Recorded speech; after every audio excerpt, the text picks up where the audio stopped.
शिवाजी महाराजांच्या प्रतिमेचं पूजन होत आहे।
भैया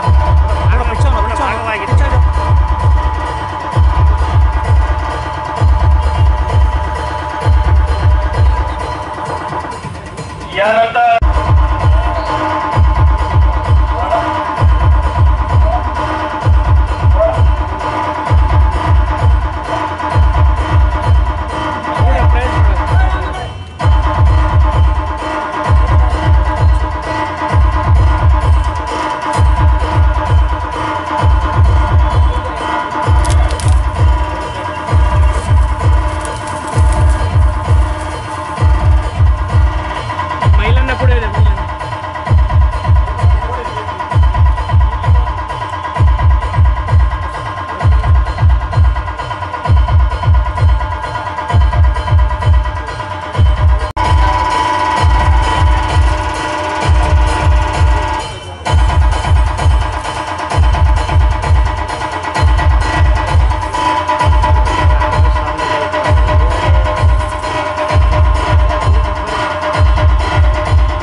सन्माननीय प्रताप पाटील साहेबांचं या कार्यक्रमाच्या निमित्तानं विशेष आभार व्यक्त करतो आणि ऋण व्यक्त करतो।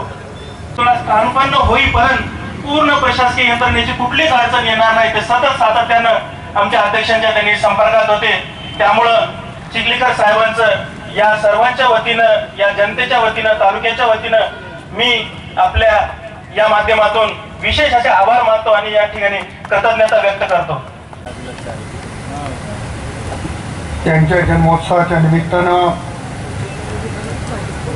त्यांच्या चरणी नतमस्तक होतो, त्यांना मानाचा मुद्रा करतो। शिवजन्मोत्सवाच्या निमित्तानं होत असलेल्या कार्यक्रमाचे अध्यक्ष आपल्या भागाचे लोकप्रिय आमदार येतेश भाऊ अंतापूरकर, माजी नगराध्यक्ष आमचे मित्र लक्ष्मीकांत पदामार, उपविभागीय पोलीस अधिकारी माननीय गोसावी साहेब, तहसीलदार श्री सूर्यवंशी साहेब, शिवसेनेचे नेते महेश पाटील, छत्रपती शिवाजी महाराज स्मारक समितीचे अध्यक्ष अंकुशजी देसाई, छत्रपती शिवाजी महाराज जन्मोत्सव समितीचे अध्यक्ष माननीय मंगल पाटील,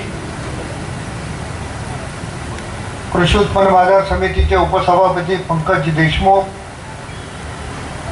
माजी सभापती अनिकेत पाटील राजूरकर, राष्ट्रवादी काँग्रेसचे अध्यक्ष राहुल देसाई, भारतीय जनता पक्षाचे अध्यक्ष प्रशांत दासरवाड,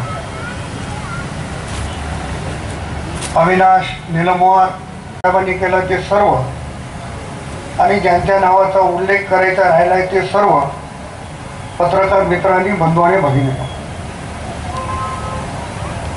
आज लग्नाची खूप मोठी तीथ आहे आणि मंगल पाटील आणि अंकुश देसाईंचा आग्रह होता की मी आजच्या या कार्यक्रमाच्या निमित्तानं येऊन छत्रपती शिवाजी महाराजांच्या चरणी देगलूरमध्ये नतमस्तक झालं पाहिजे, ही भावना त्यांची होती. म्हणून मी या ठिकाणी आलो. छत्रपती शिवाजी महाराजांच्या स्मारकाच्या चरणी नतमस्तक होऊन जे काही कृषी प्रदर्शन आपण ठेवलं त्याचं उद्घाटन माझ्या हस्ते झालं असे या ठिकाणी जाहीर करतो. अतिशय स्तुत्य कार्यक्रम शिवस्मारक समितीने या ठिकाणी आयोजित केले. महाराजांनी कैलासवासी अंतापूरकर साहेबांच्या योगदानाचाही या ठिकाणी उल्लेख केला. खरं तर देसाई ते आमचं कर्तव्य होतं आणि कर्तव्य पार पाडण्याचं काम आम्ही केलं, याच्यापेक्षा वेगळं काही केलंय असं कोणी समजण्याची आवश्यकता नाही. या भागामध्ये मी नौका असताना देखील आपल्या सर्व मंडळींनी माझ्यासारख्या कार्यकर्त्याला लोकसभेत जाण्याची संधी प्राप्त करून दिली. मी आजही ते सांगतो, उद्याही मागे तेच सांगत होतो. माझ्या 5 वर्षाच्या कार्यकालामध्ये जेवढे प्रश्न मी लोकसभेत मार्गी लावण्याचं काम केलं, आजपर्यंतच्या नांदेडच्या जिल्ह्याच्या इतिहासात कुठल्याही लोकसभेच्या सदस्याने एवढे प्रश्न मार्गाला लावले नाही, तेवढे प्रश्न मार्गाला लावण्याचं काम मी केलं. विशेषतः रेल्वेच्या संदर्भानं 5 वर्षाच्या पूर्वी नांदेडवरनं फक्त 42 ट्रेन धावत होत्या आणि माझ्या 5 वर्षाच्या कालावधीमध्ये नांदेडमधनं 73 ट्रेन धावत आहेत. त्याचं सर्व श्रेय त्यावेळेचे सर्व आमचे मंत्री, आमचे सहकारी यांचं निश्चितपणानं आहे. मी जेव्हा देगलूरला यायचो तेव्हा अनेक मंडळी मला असं म्हणायची की आम्ही आजपर्यंत हा मार्ग पूर्ण होईल का. आपल्याला आठवण असेल की नांदेड देगलूर बिदर त्या रेल्वे मार्गासाठी प्रयत्न केला, त्याची मंजुरी आणली. एवढंच नाही तर आदरणीय देवेंद्र फडणवीस साहेबांनी त्यावेळेस महाराष्ट्र सरकारने उचलायचा 50% वाटा हा पूर्ण उचलून रेल्वे खात्याला त्याचा तशा पद्धतीचा GR देखील दाखल केलेला आहे. परंतु आपण खेडे भाषेत म्हणतो की नक्की ज्या लग्नाला 700 गण. जेव्हा कर्नाटकामध्ये भारतीय जनता पक्षाचं सरकार होतं तेव्हा महाराष्ट्रात महाविकास आघाडीचं सरकार होतं.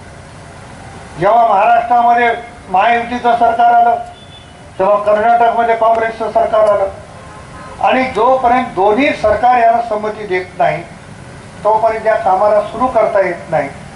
परंतु आमचा प्रयत्न होता की महाराष्ट्र सरकारने निधी दिलेला आहे आणि महाराष्ट्र सरकारच्या हद्दीमध्ये हे काम झालं पाहिजे. त्यासाठी मी सातत्यानं प्रयत्न करत होतो. मध्ये झालेल्या निवडणुकीत दुर्दैवानं माझा पराभव झाला.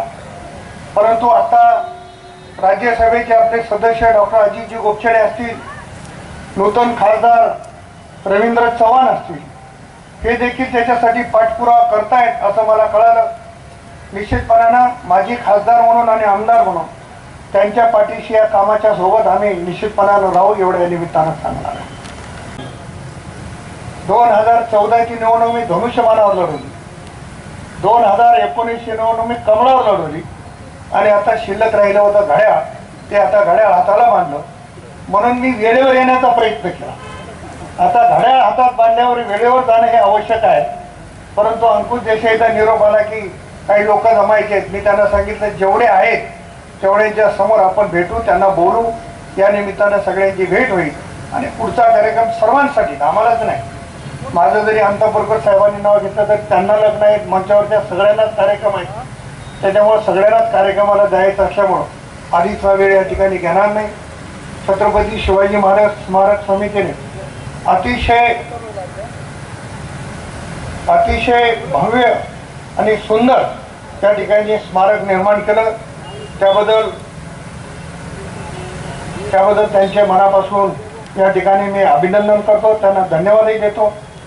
आमच्या निवृत्तीरावने मला एक चिठ्ठी दिली आणि त्या चिठ्ठीच्या संदर्भामध्ये आता हे खातं राज्याचे मुख्यमंत्री आदरणीय देवेंद्र फडणवीस साहेबांकडे आहे आणि आपण बघितलं असेल की देवेंद्र फडणवीस साहेबांनी कामाचा धडाका अतिशय मोठ्या पद्धतीने लावलेला आहे. सर्व पोलीस बांधवांची व्यवस्था, त्यांचा सन्मान करण्याची भूमिका देखील फडणवीस साहेबांच्या नेतृत्वात होते. तेव्हा देगलूरमध्ये देखील कर्मचाऱ्यांची निवासस्थानं झाली पाहिजे, त्याच्यासाठी अंतःपुरकरांच्या सोबत त्यांना घेऊन जाऊन मी देखील प्रयत्न करेल एवढे या ठिकाणी सांगतो. माझा आणि मंचावरील सर्वांचा आपण जो काही मान सन्मान केला त्याबद्दल आपल्या सर्वांचे ऋण व्यक्त करून थांबतो. धन्यवाद. जय हिंद, जय महाराष्ट्र.